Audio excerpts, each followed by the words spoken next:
ए खुदावंद, मेरी दुआ सुन और मेरी फरियाद तेरे हुजूर पहुँचे।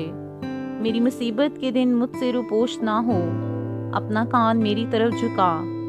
जिस दिन मैं फरियाद करूं मुझे जल्द जवाब दे, क्योंकि मेरे दिन धुएं की तरह उड़े जाते हैं और मेरी हड्डियां ईंधन की तरह जल गई। मेरा दिल घास की तरह झुलस कर सूख गया, क्योंकि मैं अपनी रोटी खाना भूल जाता हूँ। करहाते करहाते मेरी हड्डियां मेरे गोश्त से जा लगी। मैं जंगली हवासल की मानित हूँ, मैं वीराने का उल्लू बन गया। मैं बेख्वाब और उस गोरे की मानित हो गया हूँ जो छत पर अकेला हो।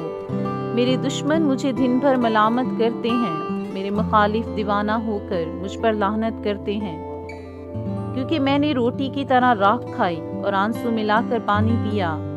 ये तेरे गज़ब और कहर के सबब से है, क्योंकि तूने मुझे उठाया और फिर पटक दिया।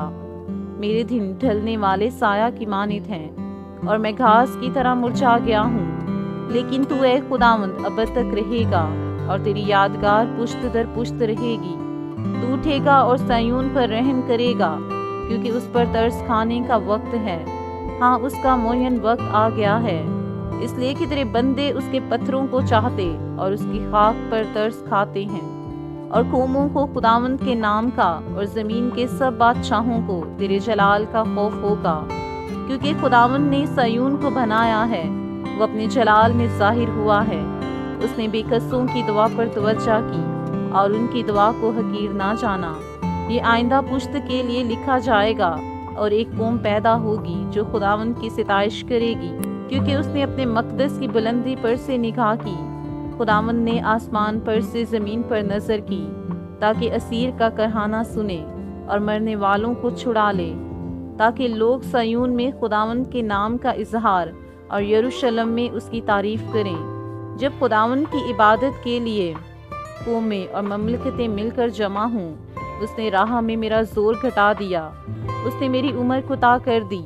मैंने कहा, ए मेरे खुदा, मुझे आधी उम्र में ना उठा।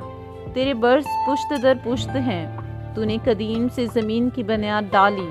आसमान तेरे हाथ की सन्नत हैं, वो निस्त हो जाएंगे पर तू बाकी रहेगा, बल्कि वो सब पोशाक की मानित पुराने हो जाएंगे। तू उनको लिबास की मानित बदलेगा और वो बदल जाएंगे, पर तू ला तब्दील है और तेरे बरस ला इंतहा होंगे।